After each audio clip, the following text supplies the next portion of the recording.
Nós estamos pregando à noite uma série de mensagens sobre a sabedoria salomônica ao avesso, ao contrário.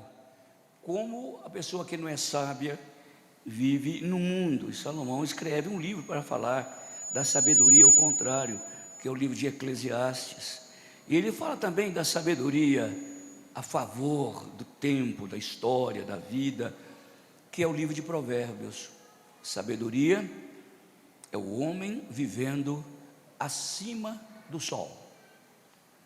Você vai ver no livro de Eclesiastes, muitas vezes as pessoas, Salomão escrevendo o homem debaixo do sol, o homem debaixo do sol, debaixo do sol. Isto é, o homem que enxerga a vida só dali de cima para baixo. Isso é Eclesiastes, é o homem debaixo do sol. Salomão conclui com a sua grande sapiência, com essa sabedoria proverbial, o seguinte: viver debaixo do sol é como você correr atrás do vento. Essa expressão, correr atrás do vento, vocês vão ver muitas vezes em Eclesiastes. Se vocês tiverem a acuidade de ler o livro de Eclesiastes, de notar quantas vezes ele fala debaixo do sol, sua Bíblia vai ficar toda pintada. E notar também o homem vivendo, correndo atrás do vento. Você vai encontrar várias vezes ele falando isso. Foram essas duas figuras que ele usou para mostrar que como o homem é vazio sem Deus, como a vida não tem sentido sem Deus. Isso nós chamamos de, a filosofia secular chama de niilismo. Niilismo é o nada encontrando ao nada, somando ao nada, multiplicando com nada e dando ao nada. A palavra niilismo surgiu de um pensamento de um grande filósofo alemão, um louco, maluco, chamado Nietzsche. Ele dizia que a vida era assim: você vai num rio, entra no rio, e você volta no mesmo rio, e a água do rio vai embora, volta para o mesmo lugar, vai embora, volta para o mesmo lugar, e fica essa vida cíclica, vazia, sem sentido. Você pensa uma coisa, amanhã você pensa outra coisa, depois de amanhã você volta a pensar aquela mesma coisa, e depois pensa de novo, e depois pensa de novo. E você erra de um jeito no relacionamento humano, depois erra de novo, depois tenta acertar e erra de novo, e depois acerta, erra de novo. Ele está mostrando como a vida sem Deus é uma vida sem sentido, uma vida sem rumo, uma vida, como a gente diz lá no interior de Minas, sem eira e sem beira. Não tem nada, coisa maluca é a vida. E Salomão então escreve essa tese, diria dele, em Eclesiastes, mostrando o que é o homem debaixo do sol, o que é o homem que corre atrás do vento. Eu gosto muito de ver isso aí, ele resume a palavra viver atrás do vento com a palavra viver debaixo do sol, com outro vocábulo. Ele chama isso de vaidade. Vaidade. Quem à primeira vista ler o texto, vai pensar que vaidade seria coisa que nós gostamos de usar. Fulano é vaidosa, como ela se veste bem. Fulano é vaidoso, como ele cuida das coisas dele. Ou então como ele é vaidoso, como não se importa com os outros. A gente toma o sentido de vaidade numa perspectiva social. E a gente esquece que o mais profundo disso, a palavra vaidade, que é a palavra revel, em hebraico, significa vazio. Significa aquela expressão que eu uso minha, bolha de sabão, lindo, brilho do sol, mas quando você pega, pô, não tem nada dentro.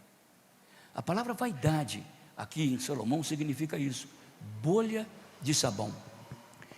Talvez agora, eu falando assim, vocês vão entender uma expressão que Jeremias usa: os ídolos são vaidade. Como, Cícero? Os ídolos são vaidade. O ídolo está pintando com rímel o olho dele, o ídolo está fazendo uma maquiagem, um botox. Por que ele fala que o ídolo é vaidade? E é mesmo, no sentido bíblico, o ídolo é vaidade, porque ele é oco, ele não tem essência, ele é um Deus que não tem coração, um Deus que não tem fígado, um Deus que não tem estômago, um Deus que não pulsa o coração. Isso que significa, os ídolos são vaidade. Deixa eu fazer uma pergunta. Você é vaidoso no sentido bíblico? Bíblico.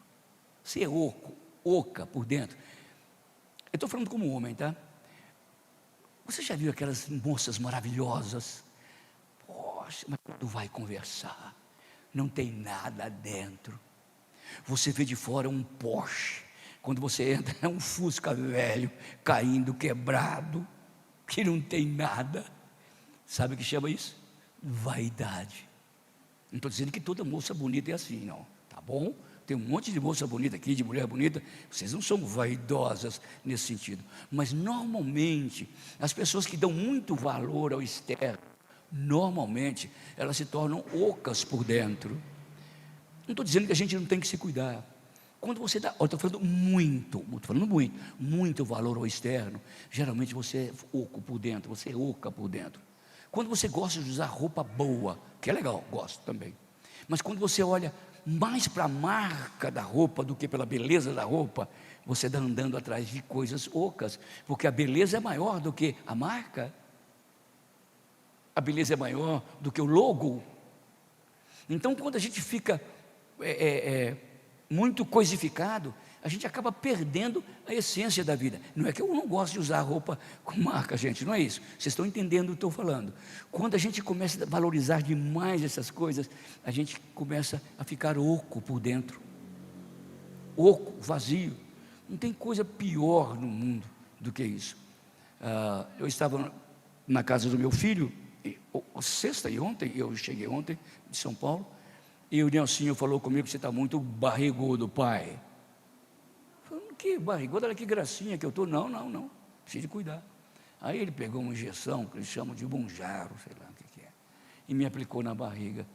Eu passei uma tarde do cão, vazio, um cheiro de churrasco maravilhoso, que ele faz muito bem. Eu não tive vontade de comer, eu estava down, eu estava oco. Então, quando a gente começa a potencializar muito essas coisas, a gente começa a entrar por um caminho que eu chamo o homem no buraco, que é o tema da minha pregação. Ontem eu estava no buraco, coisa que eu mais gosto é churrasco, vocês sabem disso, todo mundo sabe. Estava no buraco, uma casa tão bacana com filhos, meus filhos estavam lá, meus netos, minha nora, meu genro, todos lá, até o cachorrinho que está morando lá em casa estava lá. Estava completa, mas eu estava oco, estava vazio. Seria, se eu vivesse assim diante de Deus, era um mundo de vaidade, tá? Então, quando a Bíblia disser sobre vaidade, pense nisso. O Cícero oco, cheirando um churrasco, sem vontade nenhuma de comer, que é um absurdo. Aconteceu. E Salomão está tratando sobre isso. Eu tenho falado sobre alguns tópicos da vaidade. Quando a gente coisifica algumas coisas que deveriam ser eternas, mas quando a gente materializa tanto aquilo que se torna uma coisa, isso vai dar num buraco. Então a minha tese do livro de Eclesiastes é esta: o homem no buraco. Eu vou começar a pregar, mas eu quero contar uma parábola para vocês, de parábola grega, que é muito interessante. É chamado o castigo de Sísifo. Sísifo era um homem muito esperto, muito inteligente. Um dia ele roubou o fogo dos deuses. Roubou. Aí os homens trouxeram fogo para a terra. E por ele ter roubado o fogo dos deuses, o Zeus, o grande deus grego, fez o seguinte: eu vou te dar um castigo, Sísifo. Você está vendo aquela montanha grande ali, tipo pão de açúcar? Você vai colocar uma pedra imensa nas suas costas, e você vai subir com ela. E quando chegar lá em cima, você não pode ficar em pé com a pedra, porque é muito fina, você tem que soltar a pedra. E quando você soltar a pedra, você vai ter que descer e subir de novo com a pedra. Você vai ficar a vida inteira fazendo isso. Este é meu castigo para você. Isso é oco. Imagina, isso é vida. passar 30, 40 anos subindo com aquela pedra imensa, igual o Obelix, não sei se vocês lembram do Asterix, é com um Obelix carregando uma pedra nas costas, subindo, depois solta, ele desce a pedra, ele tem que descer e subir, dia e noite. Às vezes nós nos impomos um castigo de Sísifo, isto é, estamos fazendo a mesma coisa, sofrendo do mesmo jeito e não muda. Quando as pessoas fazem uma pergunta para mim, 40 anos eu dou a mesma resposta, não é possível. Quando eu pego o carro, eu vou o mesmo caminho em São Paulo, não muda nada. Isso é o castigo de Sísifo. A gente não cresce, a gente não aprende, a gente não sai do lugar da gente. É igual uma pessoa deprimida. A depressão normalmente coloca o ombro da gente assim, normalmente. Imagina se você viver assim, deprimido, 40 anos. Depois, por uma razão ou outra, por uma química, ou por um tratamento terápico, ou por um milagre divino, você se cura. Você estou curado. Quando você se cura, o seu ombro não faz assim. Não faz mais. Ele se ajustou àquele modelo comportamental. E você continua curvo, sem a depressão. Castigo de Sísifo. Salomão está falando que a vida, eu estou filosofando, falando essas coisas, mas tem muito a ver, filosofia tem muito a ver com Salomão. Salomão era um grande filósofo, um grande pensador. Se vocês não sabem o que é filosofia, então leiam Salomão. Se vocês não sabem o que é filosofia, então leiam o apóstolo Paulo. Vocês vão ver o que é uma filosofia cristã. Aliás, existe uma grande corrente teológica chamada existencialismo, e foi fundada por um filho de pastor e por um pastor, que ele se tornou pastor, chamado Søren Kierkegaard. Ele era o pai do existencialismo, porque ele, quando começou a ler a vida de Abraão, ele começou a perceber o Abraão subindo naquela montanha para levar o filho dele para o sacrifício. Ele disse, isto é a vida sem Deus. E ele estava imaginando, elucubrando o que passava no coração de Abraão quando ele subia aquela montanha, mesmo sabendo que o filho poderia ressuscitar. É como se você tivesse o seu filho no leito de hospital, sabendo que ele ia viver, mas ele sofrendo horrores. Abraão estava assim, quase que num castigo de Sísifo, só que lá em cima não tinha uma pedra vazia, tinha o Jeová Jireh, que vocês cantaram hoje, esperando para ressuscitá-lo. Nota a vida de Sísifo e nota a vida de Abraão. Isso é filosofia. É claro que nós não ficamos empanzinados de filosofia. Nós queremos entender a angústia humana, aí sim, a filosofia humana, à luz da palavra de Deus. E aí nós vamos sentir que a filosofia sem sentido tem sentido. Nós vamos poder comunicar com um mundo vazio, com um mundo oco, com um mundo cheio de nada. Chega de filosofia. Vamos abrir a Bíblia então, em Eclesiastes capítulo 3, versículo 17. Estou falando sobre esse homem, tá bom? O homem de Eclesiastes. Então, disse comigo, ele está pensando, Salomão está o quê? Filosofando. Ele está pensando, como Davi, quando chegava no espelho e dizia, por que estás abatido a minha alma? O que ele estava fazendo? Ele estava falando com Deus? Ele estava falando com a ovelha dele? Ele estava falando com um príncipe? Ele estava falando com ele mesmo. Ele estava filosofando. E Salomão está num momento, talvez, nesse livro, de maior angústia da sua vida. Ele encontrou o vazio em tudo. Foi o homem mais sábio do mundo e encontrou na sabedoria sem Deus o vazio. Foi o homem que viveu com as mulheres mais lindas do mundo e encontrou naquelas beldades, naquelas Gisele Bündchen da vida, o oco, o vazio. Ganhou as maiores riquezas do mundo, vinham reis e sábios do mundo inteiro trazendo presentes e presentes para o Salomão. Ele tinha uma riqueza incalculável. Sabe o que ele encontrou nisso? Vaidade, sabedoria. Era um homem que conhecia as ciências, as matemáticas, biologia, química, fisiologia, psicologia. Esse homem era um gênio, e era mesmo. Sabe o que ele encontrou nesse saber humano? O vazio, o oco. E ele disse no livro de Provérbios, que é o homem acima do sol, ele diz que o muito estudar, o pensador falando, lá em Provérbios, é enfado da carne. Porque quanto mais você estuda, mais você quer estudar. Não tem limite para aprender. E você vai naquela sofreguidão, naquela ansiedade, lendo, engolindo o livro, como eu fiz a vida inteira.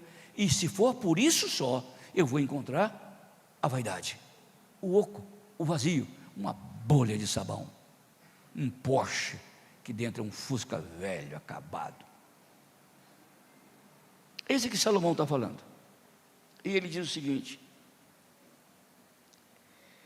então disse eu comigo mesmo, Deus julgará o justo e o perverso, pois há tempo para todo propósito e para toda obra.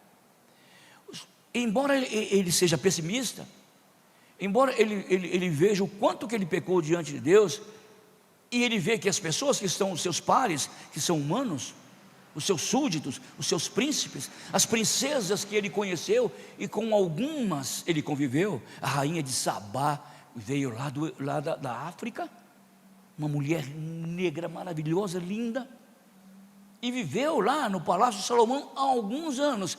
E essa mulher, rainha de Sabá, trouxe muitos africanos para Israel.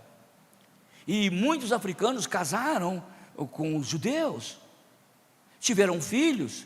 Então, quando vocês veem, por exemplo, naqueles grandes desfiles do exército de Israel, vocês vão ver muitos negros. Eles são os falapas, ou os falachas. Os falachas são judeus negros. Quando você vê, por exemplo, o nordestino, como eles parecem com o judeu, eles estiveram ali. Então, Salomão experimentou a glória de todas as coisas, viveu com mulheres com todos os matizes, transitou com moedas de todo o mundo, desenhou os melhores palácios. A sua casa de campo era uma coisa extraordinária, maravilhosa. Sabe que no final ele diz: isso é uma bobagem, sem Deus, isto é vaidade, é vazio. E mesmo Salomão sendo um homem e um rei muito justo, e vocês sabem como ele foi justo no seu palácio, ele viu, e ele mesmo também, por questões políticas e por questões espirituais, por adorar ídolos. Esse homem Salomão adorou ídolos. Ele sabia que os ídolos eram ocos, e ele trouxe deuses dos outros países, e fez com que o seu povo, sábio povo, orientado por um sábio rei, se prostrasse diante de deuses. E Salomão disse, e ele sabia que em fazendo isso, ele foi injusto com muitos povos, ele foi injusto com muitas pessoas, ele julgou de forma politicamente correta e não espiritualmente correta. Salomão sabia disso, e Salomão via também os seus príncipes julgando injustamente. Tanto que no metade até o final da vida do reino de Salomão, o reino de Israel sofreu muito.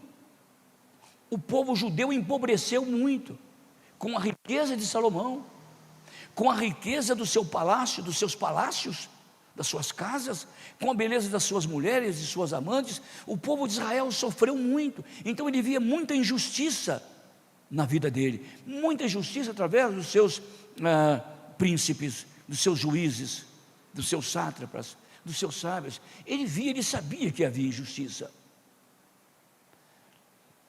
Se há uma coisa que os ateus, que não são ateus, eles são anti-Deus.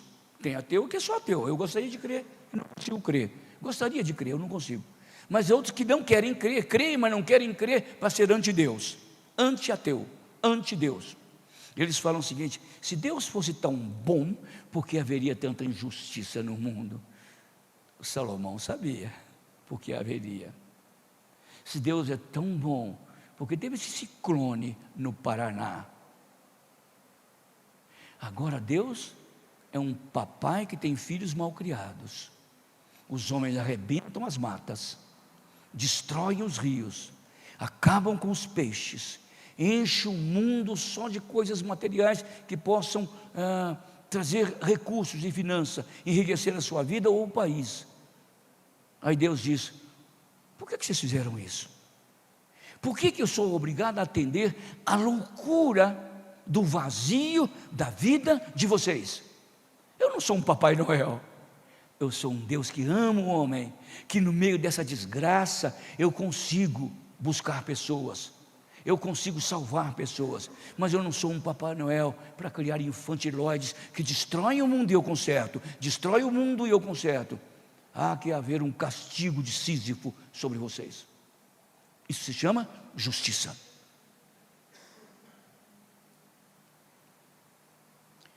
Quando a gente vê que está muito em moda hoje, homens explorando crianças, abusando de crianças, pedófilos, perversos, a gente pergunta: Deus, o que o Senhor está fazendo? Deus está olhando para a história. Deus está dizendo: por que o seu coração se inclinou para o infante? Eu não estou fazendo robôs, eu não faço máquinas, eu não estou criando pessoas que eu aperto no botão e ele muda. Eu sou um Deus amoroso, eu sou um Deus que dou inteligência ao homem, mas eu não crio robôs. A inteligência que eu dei para que pudesse salvar as crianças do nosso planeta, eles estão usando para destruí-las. E vocês devem saber, eu sei muito bem, que isso provoca na vida da criança uma coisa da qual ela nunca mais vai se esquecer e vai destruir a vida dela para sempre. Onde que está Deus? Onde Ele sempre esteve, no seu trono, criando o homem, dando, nós não falamos tanto em livre-arbítrio, nós não falamos tanto em liberdade. Não é assim que é? É assim que Deus fez o homem. Então agora vocês têm que engolir o seu livre-arbítrio. Mas por misericórdia e bondade, eu trago a minha justiça para a humanidade. Notem bem, o Calvino falou isso nas suas Institutas, e ele tinha toda a razão. Estou falando sobre justiça. Como a justiça sem Deus é um buraco. É disso que eu estou falando. Como a justiça sem Deus é um buraco. Como a sua justiça, a minha justiça, sem a ótica divina, como ela é um buraco, como nós somos injustos. Querem ver? Eu moro ali na rua Miranda Júnior. Hipoteticamente tem um vizinho que mora do meu lado esquerdo, como a Aline, que agora sofreu um acidente. Como isso mexeu no meu coração? Como doeu meu coração? Conheço essa menina, sei das suas crises, suas dúvidas, e eu fico pensando: Deus, que coisa é essa? Por que isso? Aí, por acaso, acontece a mesma coisa em São Paulo, e parece lá no Datena, uma jovem de tantos anos bateu num carro. Eu disse: nossa, aconteceu, né? Olha a diferença da minha justiça. Aí, lá no Japão, uma pedra de Sísifo cai sobre uma escola de crianças e morre dezenas de crianças. Eu disse: nossa, você viu? Vocês viram que a nossa justiça sem Deus é um buraco? É isso que Salomão está falando. A nossa justiça sem Deus é um buraco. Nós somos apenas animais passionais, que agimos pela nossa paixão e não pela paixão de Deus pelo homem. Como Deus é apaixonado pelo homem, Ele é tão encantado com o homem que Ele se fez homem. Ele não aguentou ser só Deus, Ele queria ser Deus sim, mas homem também. Salomão está dizendo: a justiça de Deus para mim e para os outros. Deus é justo na sua plenitude. Então, quando vem um ciclone do Paraná, eu digo: Deus não é justo. Como? Quando uma criança é estuprada, Deus não é justo. Quando eu vejo pessoas passando fome, Deus não é justo. Que Deus que é tão bom? Deus é tão bom, que mandou o Filho dele. Isso é uma bondade em extremo. Como diz Jesus, Deus amou o mundo de tal maneira, falando para Nicodemos, que mandou o seu Filho unigênito, para que todo aquele que nele crê não pereça, mas tenha a vida eterna.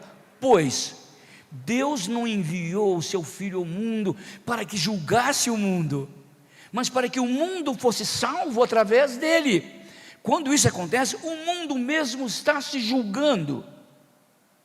Eles estão impingindo sobre eles a própria lei que eles criaram. Deus é justo, extremamente justo, e Deus é bondoso. Aí você entra no farol aqui da Quintina, 120 por hora. Vem um outro carro, uma caminhonete e te arrebenta. E você faz: Deus, por que o Senhor fez assim comigo? A pergunta que Deus ia fazer é o seguinte: por que você entrou no farol vermelho? Eu sou por acaso agora um boneco, um robô, um papaizão, que vai consertando tudo que você faz, você nunca cresce, nunca aprende, a humanidade nunca muda? O que Salomão está dizendo é que o mundo, por mais que ele queira ser justo, por mais que as leis querem ser justas, elas são injustas, porque o homem consegue virar a lei.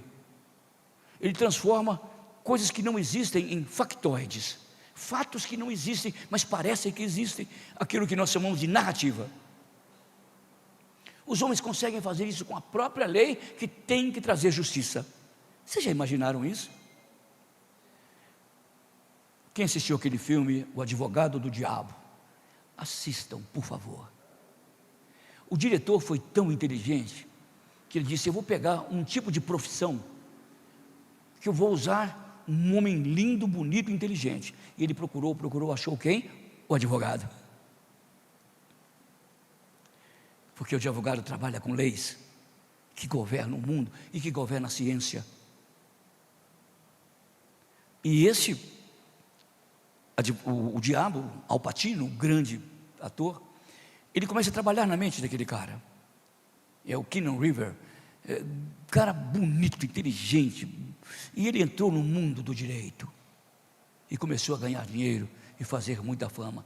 Ele tinha uma mulher linda, ele era apaixonado por ela, e ele foi envolvido no mundo da riqueza, do glamour dos Estados Unidos.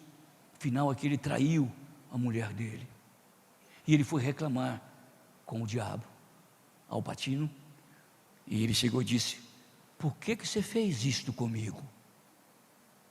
O diabo disse o seguinte: eu te dei poder, mas nunca te pedi para fazer isso, você fez porque você quis. Leis, justiça, você fez porque você quis. É assim que o diabo faz conosco.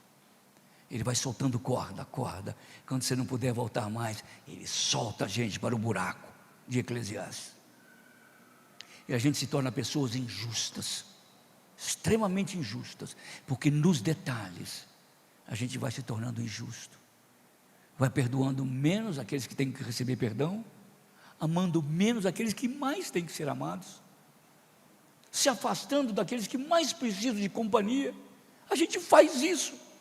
Isso não é uma tremenda injustiça? Salomão está dizendo: Deus faz justiça. Deus não é como eu sou.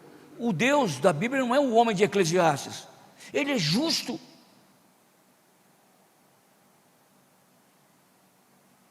A justiça humana sem Deus é um buraco sem fim, é um castigo de Sísifo. Sobra nada. É só a gente parar e começar a pensar um pouco. Como nós somos passionais, como nós somos monolaterais. Por que a gente é assim?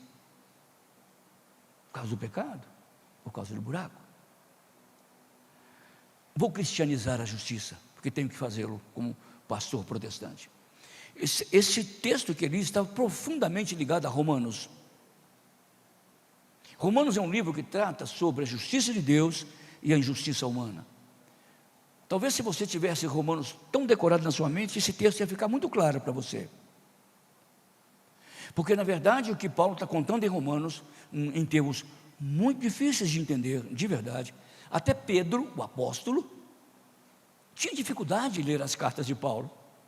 Numa das cartas de Pedro, ele fala: E muitos irmãos mal intencionados, eles transvestem, eles interpretam errado o que Paulo diz, só para acusá-lo. Porque Paulo, dizia ele, escreve coisas difíceis de entender. É verdade. E Deus usou aquela mente difícil de entender para converter os filósofos gregos. Que maravilha aquela mente. Que maravilha a mente de Pedro, que converteu os gentios, os homens mais simples, de João, cheio de amor para salvar os homens. Então, Paulo está dizendo, quando Deus condena o homem, há injustiça da parte de Deus? Não. Não. Quando Deus traz o ciclone sobre a terra, quando Deus acaba com aquela cidade do Paraná, sabe quem fez isso? Foi a natureza? Não. Foi Deus usando a natureza para trazer justiça sobre a terra, não especificamente naquele locus, naquela cidade, mas para Deus fazer justiça sobre toda a terra. Vou mostrar por quê. Quando a gente planta uma lavoura, Deus faz a chuva cair no tempo certo, porque antes o sol já havia batido, o solo está cálido, a chuva cai, a semente brota. O que nós fazemos? Deus, nós te agradecemos pelo sol que caiu na hora certa, na chuva que caiu na hora certa, e é correto. E a gente não agradece quando não chove, quando vem um ciclone e arrebenta as cidades do sul de São Paulo, do sul do Brasil. Foi Deus. Eu tenho uma amiga lá na Vila Maria, ela é muito inteligente, muito questionadora, psicóloga, esse pessoal, terapeuta, psicanalista, psicólogo, tudo maluco. E ela ficava me fustigando porque meu marido morreu, e eu me enchi com aquilo. Eu recebi umas 3, 4 vezes. Ô fulano, quase que falei o nome dela. Fulano, sabe o que aconteceu com seu marido? Deus matou ele. O quê? Sim. Pô, fiquei enchendo, meu. Deus matou ele. E eu falei correto. Não é que Deus foi lá e deu uma espadada, mas Deus usou circunstâncias para mostrar a justiça dele, inclusive para ela. Aí eu pude falar um monte de coisas que ela tinha vivido com ele e eu sabia. Era um casal jovem de 45 anos. Deus que matou ele. Para de encher a paciência. Vai procurar os seus psicoterapeutas. Porque na verdade é Deus que faz essas coisas.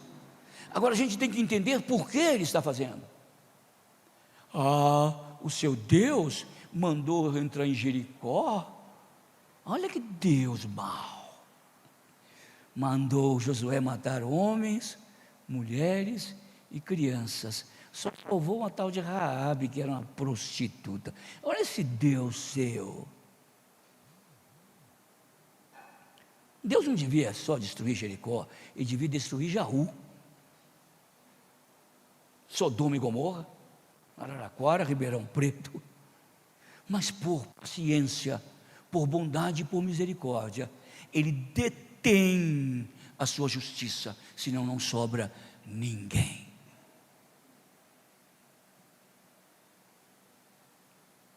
Paulo dizia, a injustiça da parte de Deus? Absolutamente não. Então tira Deus da história. Sigam a vida de vocês sem Deus. Deus abandona a terra, vai ver o que vai sobrar.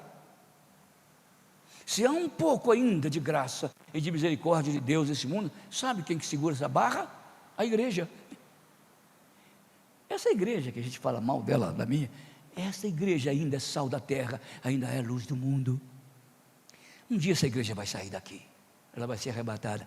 Aí então quem ficar vai ver o que é um mundo sem Deus.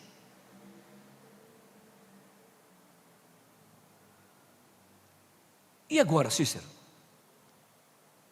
Você não é mais crente que Salomão. Você não é mais sábio que Salomão. Você não é mais bonito que Salomão. Eu sou sim, mas finge que eu não sou. Você não é mais bonito que Salomão. Você não é mais sábio que ele. Você não é mais rico que ele. Você não é mais inteligente que ele. O que vai acontecer com a sua vida? Você é um injusto. Eu já peguei muitas vezes em mínimos detalhes você sendo injusto.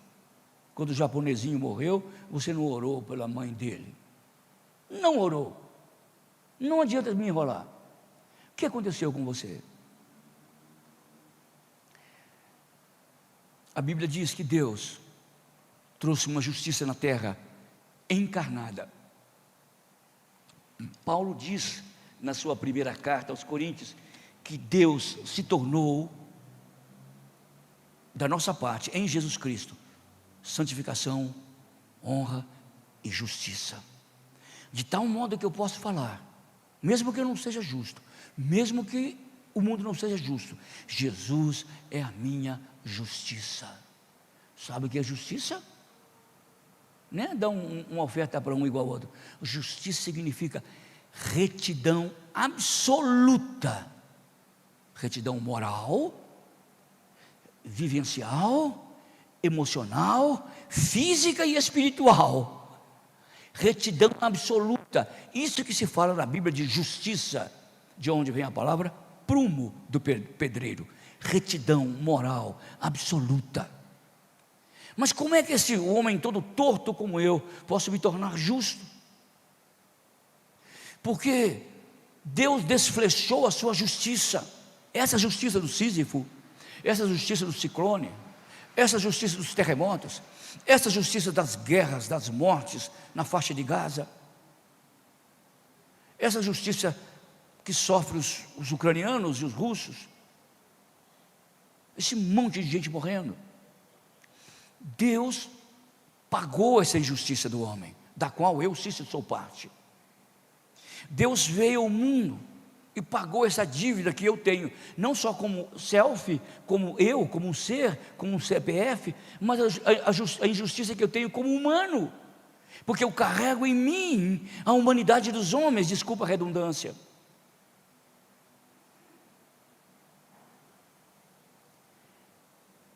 E Deus fez cair sobre o meu irmão mais velho toda a sua ira.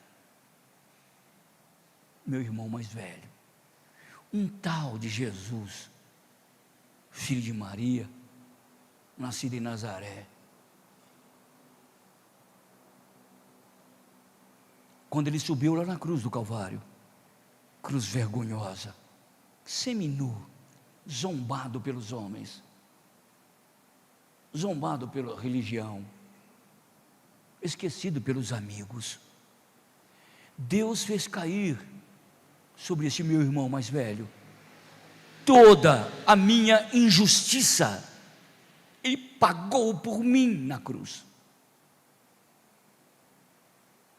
E agora Ele me manda o seu Espírito, para que o Espírito vá fazendo uma obra ortopédica em mim, isto é, vai ajustando os meus ossos tortos, que a Bíblia chama de santificação. Um dia Deus fez cair sobre o irmão mais velho a minha injustiça. Ele podia pagar? Podia, e muito, porque ele nunca pecou. Porque esse meu irmão mais velho, ele é reto como o pai dele é.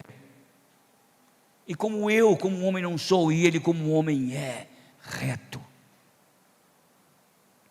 Diz o profeta Isaías, certamente o Senhor fez cair sobre ele a iniquidade de nós todos.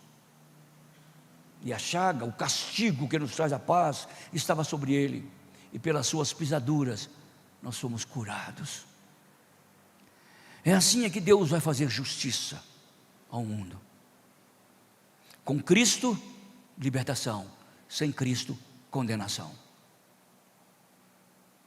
Agora eu pergunto, como um ser humano pode chegar diante de Deus trazendo a sua justiça própria?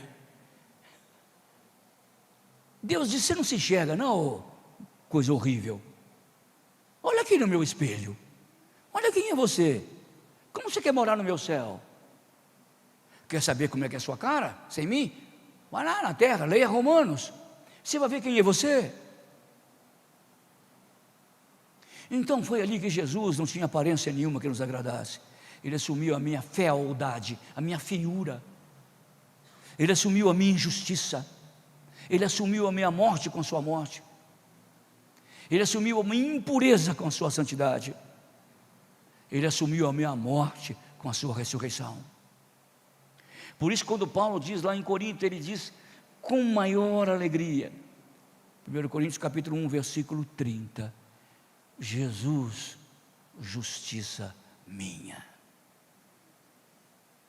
É a única chance que eu tenho, por ser injusto e sair da injustiça, por ter pais injustos e sair da injustiça, por ter irmãos injustos e sair da injustiça, por viver num mundo injusto e sair da injustiça. Ele pagou a minha dívida, e o Espírito Santo agora vai acertando esses ossos tortuosos, quebrados pelo pecado, e vai me santificando, e vai me colocando o cheiro de Jesus em mim, o jeito que Jesus anda, criando em mim uma ortopedia cristã, de tal forma que dia a dia Ele vai santificando a minha vida. Como diz Paulo lá na sua segunda carta aos Coríntios capítulo 3, de glória em glória, até que eu seja transformado na imagem do seu Filho. A justiça é nesse mundo.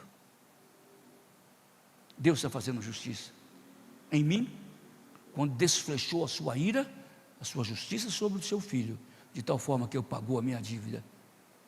Eu tinha um processo com mais de milhares de laudas, em todas as minhas dívidas estava escrito embaixo, pago.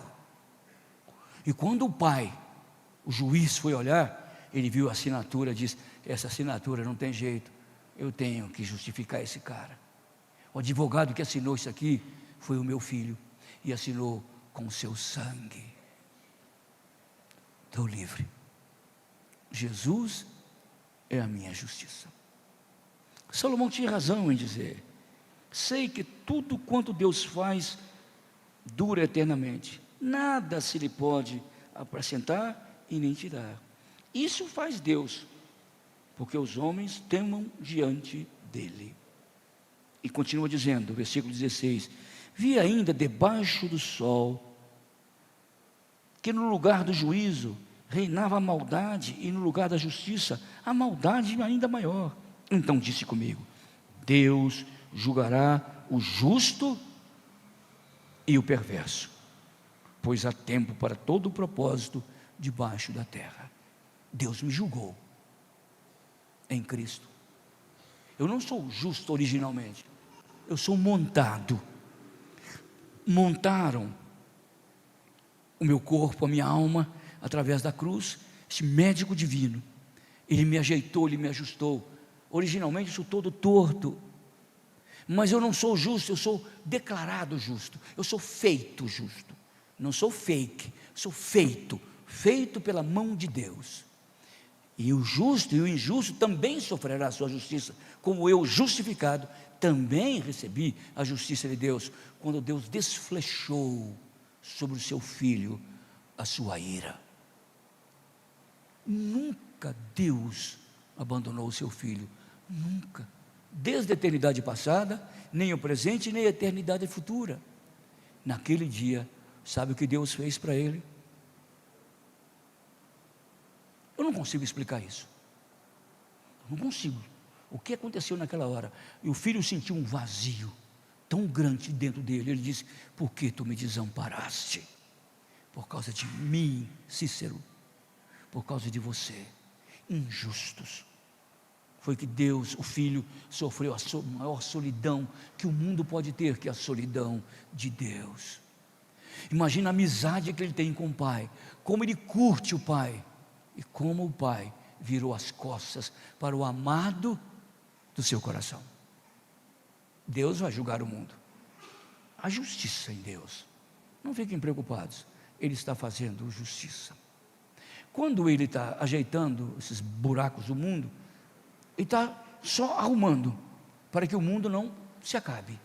Então Ele conserta algumas coisas pequenas, outras pequenas, e conserta o meu coração, para que de pouco a pouco Ele vá ajustando e chamando o seu povo, aplicando a justiça naqueles que são seus, e vai remendando o mundo. Ele não vai consertar esse mundo, Ele trabalha neste mundo através da sua igreja, trabalha na minha vida através do seu Espírito, Então Ele traz justiça. Eu estou pleno de justiça, e o mundo também. Eu não tenho que mais ficar correndo atrás do vento. Eu não tenho que buscar mais resposta para a minha vida debaixo do sol. Eu estou acima do sol, porque eu estou no Calvário. Eu não estou correndo atrás do vento, que a minha vida é plena em Jesus Cristo. Não fiquem preocupados. Há justiça no mundo. Amém? Vamos ficar em pé, vamos orar e vamos para casa.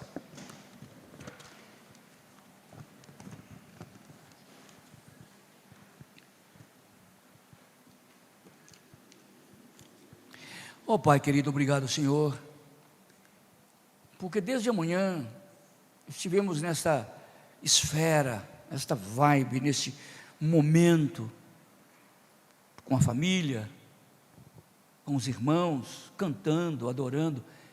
Como nós somos privilegiados, ó Deus, de ter nosso irmão mais velho que pagou a nossa dívida. Ele não nos deixou abandonados. Obrigado porque Jesus Cristo é a nossa justiça. Ele é justiça nossa encarnada. Obrigado a Deus porque nele eu sou aceito por Ti. Nele eu sou amado por Ti.